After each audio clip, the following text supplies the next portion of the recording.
Cuando observamos el universo, la Tierra y nuestro asombroso cuerpo, es fácil concluir que estas cosas no pudieron haber existido por accidente. De hecho, son el producto de un creador inteligente. ¿Pero qué clase de creador? ¿Qué realmente sabemos acerca de él? ¿Le importa su creación? ¿Cómo es? ¿Podemos conocerle? Lo más importante, ¿dónde podemos encontrar las respuestas a estas preguntas? Escuchemos a John Moore mientras nos guía en nuestra búsqueda de la verdad acerca del Creador. La vida es una búsqueda de respuestas. Las respuestas verdaderas sobre nuestro destino eterno son las que valoramos más. Al buscar estas respuestas, pensé cómo podemos comenzar nuestro viaje en este hermoso lugar donde se puede ver claramente la creación de Dios. Realmente me gusta venir a lugares como este, lejos de las carreteras y mercados congestionados. Estar aquí me recuerda de la mano poderosa de Dios. Pero ¿podemos encontrar a Dios en la naturaleza? ¿Es aquí donde encontramos a Dios? Mientras buscamos respuestas y buscamos la verdad, hagamos 3 preguntas importantes. Primero, ¿qué nos puede decir la naturaleza acerca de Dios? Segundo, ¿cómo conocemos la mente de Dios? Y tercero, ¿qué nos dice la Biblia acerca de Dios? ¿Qué nos puede decir la naturaleza acerca de Dios? Durante los siglos, muchos filósofos, científicos y teólogos han reconocido la existencia de un creador. En parte, su reconocimiento se basó en la evidencia de Dios en la naturaleza. William Paley, un teólogo del siglo XVIII, llegó a ser bien conocido por su argumento en cuanto a la existencia de Dios al basarse en la naturaleza. Las obras de la naturaleza solo quieren ser contempladas. Cuando se las contempla, parecen contener todo lo necesario para asombrar por medio de su grandeza. Podemos ver un poder inteligente en la vasta escala de operación a través de la cual nos llevan nuestros descubrimientos. Por medio de las condiciones que contiene para su sustento y propagación, cada organismo natural estructurado testifica del cuidado de un creador. Nosotros estamos rodeados de tales organismos. Si examinamos sus partes, descubriremos que son maravillosamente curiosos. Si los comparamos el uno al otro, descubriremos que son maravillosamente diversos. No existe tema que tenga una extensión tan grande como la de la historia natural que se aplica a la evidencia de un creador inteligente. Eso es muy cierto. Dios se ha revelado en la naturaleza. La Biblia claramente enseña esto. Escuche lo que el apóstol Pablo escribió al reconocer la evidencia de Dios en la naturaleza. Las cosas invisibles de Él, su eterno poder y deidad, se hacen claramente visibles desde la creación del mundo, siendo entendidas por medio de las cosas hechas, de modo que no tienen excusa. De este versículo aprendemos que la humanidad no tiene excusa para no creer en Dios. El Creador se ha revelado claramente a través del mundo. Mientras examinamos el mundo, el universo e incluso nuestros mismos cuerpos, podemos llegar a ver que todo esto es evidencia de un creador. Escuchemos lo que dice un científico en cuanto a esto. Usted no puede obtener un poema sin poeta o una casa sin constructor. No puede obtener diseño sin un diseñador inteligente. La complejidad en una célula, la complejidad en las condiciones atmosféricas de la Tierra, la distancia entre los planetas, todo fue puesto allí con un propósito. Por ejemplo, si observamos el sistema nervioso humano, vemos que está compuesto de billones de células y que fue deliberadamente arreglado para poder transmitir una señal de una parte del cuerpo a la otra. En un nivel microscópico, vemos que una sola célula tiene canales iónicos, canales del voltaje y una membrana potencial. Fue diseñada específicamente para hacer algo, llevar un impulso nervioso de una célula a otra. Si observa la célula profundamente, encontrará ADN, el código biológico de la vida que permite que la célula se perpetúe. Dentro de la célula se encuentra este código químico increíblemente complejo. Sin embargo, algunos esperan que creamos que todo esto llegó a existir por casualidad. Una y otra vez, cuando observa toda la naturaleza, puede ver algo como una flecha resplandeciente que apunta a un creador, a un diseñador inteligente. Ese diseñador es Dios. Sí, Dios declara a través de la naturaleza, estoy aquí, yo existo. Pero ¿qué revela el mundo acerca de Dios? Revela que Él es un arquitecto inteligente y magistral que es capaz de crear y sustentar este universo complejo. Revela que Él es un creador de organismos impresionantes y sistemas diseñados intricadamente. Revela que Él es más grande y más poderoso de cualquier fuerza que pudiéramos imaginar. No obstante, aunque estemos impresionados por esta creación maravillosa, no podemos conocer la mente de Dios al observar un árbol o la naturaleza en alguna forma. Yo no puedo saber si Dios me ama. No puedo saber si existe el cielo o el infierno. No puedo saber qué hacer para ser salvo al simplemente ver el suelo en el que camino. Entonces, ¿cómo puedo conocer la mente de Dios? ¿Cómo puedo conocer su voluntad para mí? ¿Y cómo puedo saber qué debo hacer para ser salvo? Respondamos esa pregunta. ¿Cómo puedo conocer la mente de Dios? En la Biblia, el apóstol Pablo abordó ese mismo tema. Porque ¿quién de los hombres sabe las cosas del hombre, sino el espíritu del hombre que está en él? Así tampoco nadie conoció las cosas de Dios, sino el espíritu de Dios. Y nosotros no hemos recibido el espíritu del mundo, sino el espíritu que proviene de Dios, para que sepamos lo que Dios nos ha concedido. Lo cual también hablamos, no con palabras enseñadas por sabiduría humana, sino con las que enseña el Espíritu, acomodando lo espiritual a lo espiritual. De este pasaje primeramente podemos ver que por sí mismo el hombre no puede conocer la mente de Dios. En otras palabras, no podemos conocer la mente de Dios al ver el mundo natural o al buscarla dentro de nosotros. Segundo, aprendemos que Dios ha dado a conocer su mente a través de su Espíritu. El Espíritu reveló al hombre lo que el hombre, por sí mismo, nunca pudo haber conocido. Tercero, aprendemos que el Espíritu revela la mente de Dios por medio de su enseñanza. Llegamos a conocer la mente de Dios a través de lo que el Espíritu nos enseña por medio de palabras. Las palabras del Espíritu están en la Biblia. La Biblia es la mente de Dios que el Espíritu de Dios dio a conocer. A la Biblia nos referimos como la Escritura. Veamos lo que la Biblia nos dice en cuanto al origen y propósito de la Escritura.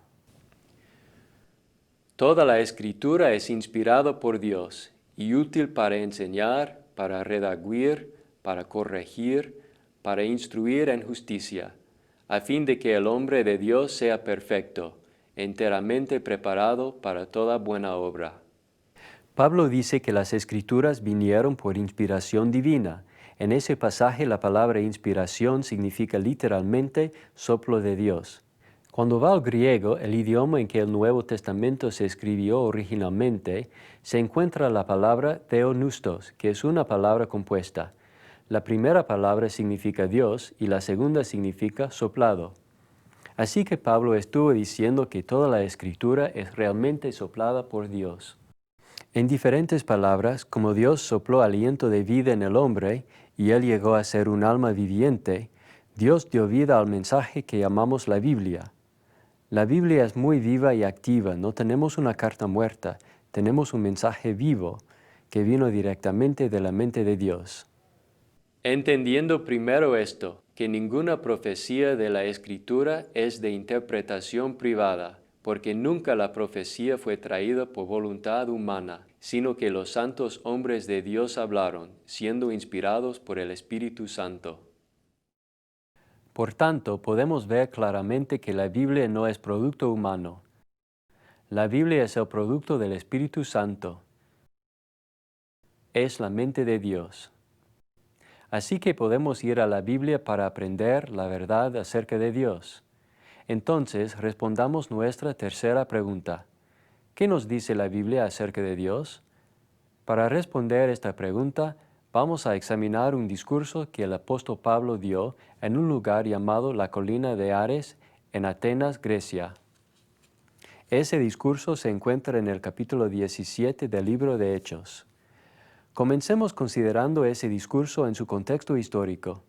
Después que Pablo se convirtió a Cristo, no pasó mucho tiempo hasta que comenzó a esparcir las buenas nuevas de Cristo. Al viajar por las ciudades como Listra, Filipos y Tesalónica, tomó tiempo para enseñar a otros acerca de Jesús y el reino de Dios. Cuando Pablo llegó a Atenas, descubrió que la ciudad estaba sumergida en idolatría. La gente de Atenas era extremadamente religiosa, tan religiosa y supersticiosa que incluso había levantado un altar con una inscripción que decía "a Dios no conocido". Tal vez ellos temían incluso ofender a algún Dios que no conocían, así que levantaron un altar en honor de este Dios, del cual no sabían nada. Pablo también se encontró con varios filósofos y personas eruditas de su tiempo. Atenas era bien conocido por sus filósofos, como también por su énfasis en la política, la literatura y la erudición. Sin embargo, cuando Pablo habló en la colina de Ares, donde a menudo se realizaban procesos religiosos y morales, expresó que el verdadero creador del universo realmente estaba muy interesado e involucrado en los asuntos de los hombres. Leamos lo que Pablo reveló a la gente de Atenas acerca del Dios a quien llamaban el Dios no conocido. Varones atenienses, en todo observo que sois muy religiosos, porque pasando y mirando vuestros santuarios, hallé también un altar en el cual estaba esta inscripción: al Dios no conocido, al que vosotros adoráis, pues sin conocerle, es a quien yo os anuncio. El Dios que hizo el mundo y todas las cosas que en él hay, siendo Señor del cielo y de la tierra, no habita en templos hechos por manos humanas, ni es honrado por manos de hombres, como si necesitase de algo, pues Él es quien da a todos vida y aliento y todas las cosas. Y de una sangre ha hecho todo el linaje de los hombres, para que habiten sobre toda la faz de la tierra, y les ha prefijado el orden de los tiempos y los límites de su habitación. Al responder la pregunta, ¿qué nos dice la Biblia acerca de Dios?, podemos aprender del discurso de Pablo que primeramente Dios es el creador de todo. Realmente Dios es el creador de todas las cosas. Sugerir que esta creación hermosa y este universo muy complejo son el producto de casualidad es irrazonable. En el tiempo de Pablo, la creencia que Dios existía era una creencia bien conocida y bien establecida. Pero como Pablo enfatizó, solo existe un Dios que ha creado todo. Ciertamente solo existe un Dios. Y como Pablo argumentó luego en su discurso, no debemos adorar a Dios ignorantemente. No debemos ser como la gente de Atenas, que adoraba a Dios en una manera vana, según los términos de sus propias conciencias. Pablo les reveló que Dios es el gobernante del universo y que Él es el creador de todas las cosas. Ya que Él es el creador de todas las cosas, debemos adorarle de acuerdo a su voluntad.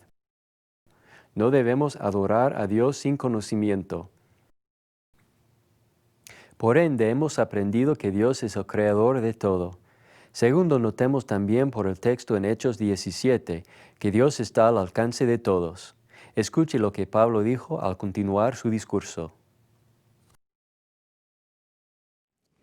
Y de una sangre ha hecho todo el linaje de los hombres, para que habiten sobre toda la faz de la tierra, y les ha prefijado el orden de los tiempos y los límites de su habitación, para que busquen a Dios, si en alguna manera palpando puedan hallarle, aunque ciertamente no está lejos de cada uno de nosotros. Porque en Él vivimos y nos movemos y somos, como algunos de vuestros propios poetas también han dicho, porque linaje suyo somos. Siendo pues linaje de Dios, no debemos pensar que la divinidad sea semejante a oro, o plata, o piedra, escultura de arte y de imaginación de hombres. Las palabras del apóstol Pablo son muy confortantes, ya que nos revelan que a Dios le interesa su creación. Él ha fijado los límites de la habitación del hombre y ha estado involucrado en los asuntos humanos y en el surgimiento y decline de las naciones. Aún ahora, las cosas malas que nos pasan en esta vida pueden tener un propósito útil. Todas estas cosas pasan para que recordemos buscar a Dios. Cuando encontremos a Dios, llegaremos a darnos cuenta que Él no es como los dioses falsos del paganismo. Él es diferente a esos dioses. El único Dios vivo y verdadero no es hecho de piedra u oro, creado por la imaginación de seres humanos, como el apóstol Pablo indicó. No habita en templos hechos por manos humanas. El único Dios vivo y verdadero es espíritu. Posee una personalidad. Al único Dios vivo y verdadero le interesan los asuntos de los hombres. A Él le importamos, provee para nosotros, provee para nuestras necesidades físicas y espirituales. Envía la lluvia sobre justos e injustos. Envió a su Hijo para morir por todos los pecadores, para que ellos puedan llegar a ser sus hijos. Tener la oportunidad de ir a vivir con Él por siempre en su morada está más allá de nuestra habilidad de comprender. El término padre evoca en nuestras mentes la idea de una familia amorosa. En el primero de Juan 4:8, el apóstol Juan dijo que Dios es amor. Dios no solamente es amor, sino según la Biblia también es nuestro Padre. Él es nuestro Padre celestial. Como un padre, anhela tener una relación con sus hijos, su creación. De hecho, Dios quiere que le amemos. Nosotros también queremos ser amados. Todos deseamos ser aceptados. Todos deseamos una relación. El Dios de la Biblia puede proveernos esa relación. A través de los tiempos, el hombre ha estado buscando algo. Ha buscado aceptación. Cuando la gente construyó la Torre de Babel, ellos buscaron hacerse de un nombre y se juntaron con propósitos inmorales. En otros tiempos, a través de la historia, la gente buscó el amor que estaba faltando en sus vidas. Ellos renunciaron a cosas que eran buenas. Tenían relaciones adecuadas con sus amigos y familiares, pero buscaban otras cosas que no eran buenas. La profesión de salud mental está repleta de recursos para que la gente encuentre ese amor faltante en sus vidas. La gente va a los consejeros, psicólogos y psiquiatras todos los días. Ellos les buscan por todo el país para encontrar algo, una respuesta. Mientras más la buscan, esa respuesta parece llegar a ser más elusiva. Sin embargo, la respuesta está realmente enfrente de ellos, ya que Dios ha provisto este amor. Él ha provisto una manera para que crezcamos y seamos más fuertes, pero a veces la ignoramos. Lo que necesitamos hacer es reconocer que Dios ha provisto esta oportunidad para nosotros. Ha provisto a su Hijo unigénito, dio a su Hijo para que tengamos vida y desarrollemos esta relación. Aunque podemos obtener ayuda de otras fuentes, lo que realmente necesitamos hacer es regresar a la Biblia para leer y estudiar lo que Dios nos ha dado. Esto muestra el gran amor que Él tiene y que nos ha provisto. No necesitamos buscar más lejos, ya que la respuesta está delante de nosotros. Sí, Dios realmente nos ama. Él nos ama profundamente. Está completamente consciente de nuestras tristezas y dolores. Está al alcance de todos. Como el apóstol Pablo dijo, en Él vivimos, nos movemos y existimos. En otras palabras, en Dios encontramos el propósito de nuestra existencia. Consideremos que Dios no solamente es el creador de todos, y que no solamente está al alcance de todos, sino que tercero, Dios también quiere dar la salvación a todos. Pero Dios, habiendo pasado por alto los tiempos de esta ignorancia, ahora manda a todos los hombres en todo lugar que se arrepientan, por cuanto ha establecido un día en el cual juzgará al mundo con justicia, por aquel varón a quien designó, dando fe a todos con haberle levantado de los muertos. Como hemos oído, Dios juzgará al mundo un día. Ya que un día juzgará al mundo, Él ha provisto el medio para que todos se salven. Ciertamente, Él quiere que todos se salven. Por ende, Él nos ha dado a todos una igual oportunidad para ser salvos, a través de la resurrección de su Hijo Jesucristo. Algo que necesitamos entender es que Dios ama a todos los pecadores, de todo lugar, a pesar de lo que hayan hecho. Ni la magnitud ni la multitud de nuestros pecados puede impedir nuestra salvación. Incluso el primero de los pecadores, como el apóstol Pablo se autodescribió, recibió la gracia de Dios. Pablo dijo en el 1 de Corintios 15:8, pero por la gracia de Dios soy lo que soy. El apóstol Pablo se había descrito como alguien que había causado mucho daño a la iglesia, pero Jesús le perdonó. El Señor perdona a cualquiera que regresa a Él. En el 2 de Pedro 3:9 leemos, el Señor no retarda su promesa, según algunos la tienen por tardanza, sino que es paciente para con nosotros, no queriendo que ninguno perezca, sino que todos procedan al arrepentimiento. Usted puede ver que Dios no quiere que nadie perezca. Él quiere que todos lleguen al arrepentimiento. Según Juan 3:16, porque de tal manera amó Dios al mundo, que ha dado a su Hijo unigénito. Dios amó al mundo tanto que dio a su único Hijo para morir, para que ni usted ni yo tengamos que sufrir el castigo eterno. Aunque Dios quiere salvar a todos, Él espera algo a cambio. Pero Dios, habiendo pasado por alto los tiempos de esta ignorancia, ahora manda a todos los hombres en todo lugar que se arrepientan. ¿Sabe ahora lo que Dios espera? Según el apóstol Pablo, Dios quiere que todos se arrepientan. En resumen, el arrepentimiento es un cambio de corazón, un cambio de mente. Os digo no, antes si no os arrepentís, todos pereceréis igualmente. En resumen, el arrepentimiento es un cambio de corazón, un cambio de mente. Cuando alguien se arrepiente, al cambiar su mente en cuanto al pecado y comienza a hacer lo que Dios manda, llega a experimentar el arrepentimiento. El arrepentimiento es una decisión mental que dice, Dios me dijo que haga esto y si no lo hago estoy pecando contra Dios. Dios envió a su Hijo por mí, Él me ama.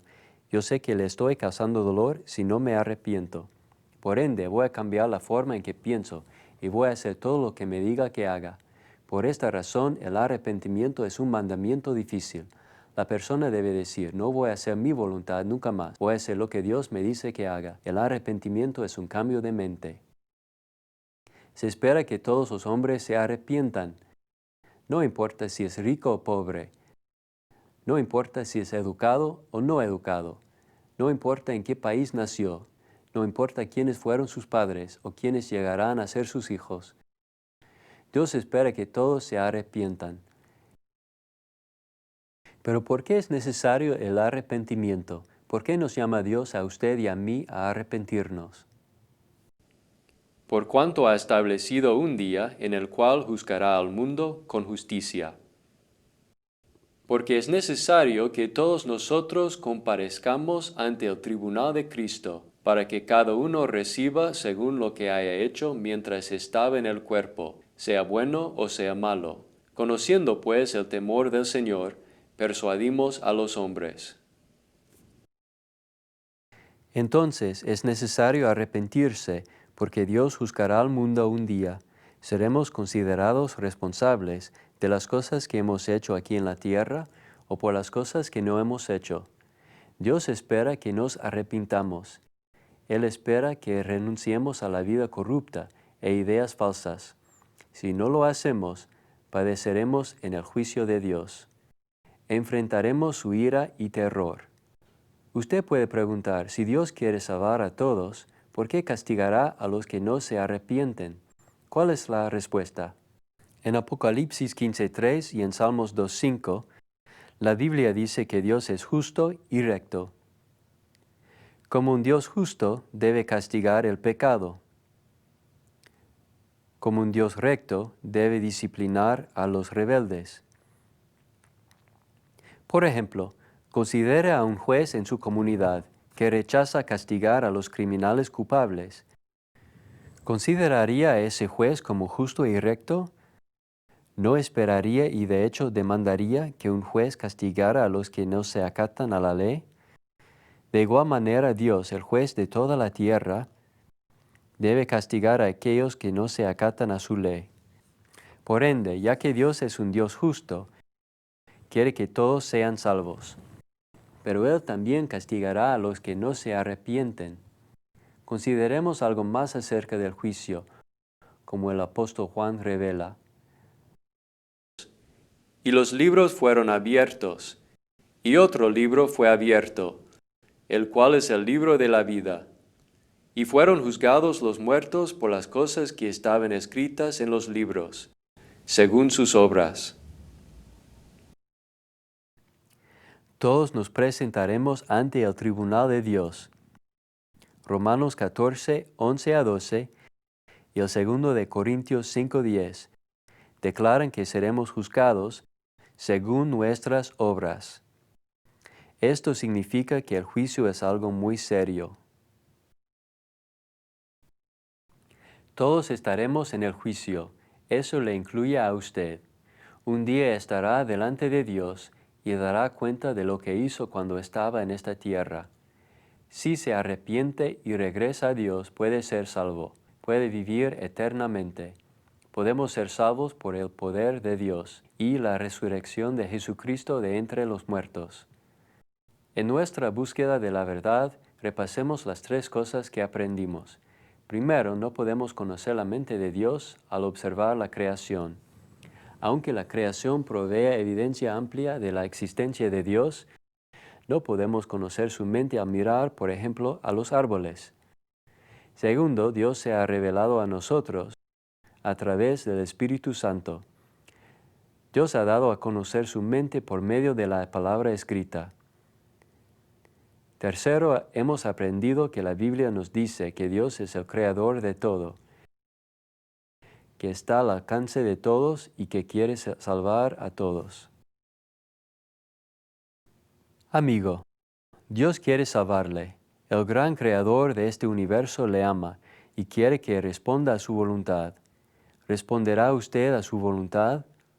En el tiempo de Pablo, algunos rechazaron al Creador. Ellos no se arrepintieron de sus pecados cuando fueron confrontados por la verdad. ¿Qué acerca de usted? ¿Qué tal si en su búsqueda de la verdad descubriera que lo que se le ha enseñado o lo que cree ahora es inconsistente con lo que la Biblia enseña? ¿Se arrepentiría, cambiaría, haría las cosas como Dios quiere? En nuestro viaje en busca de la verdad, espero que examine su vida para ver si realmente está en la fe. Recuerde que Jesús dijo, y conoceréis la verdad.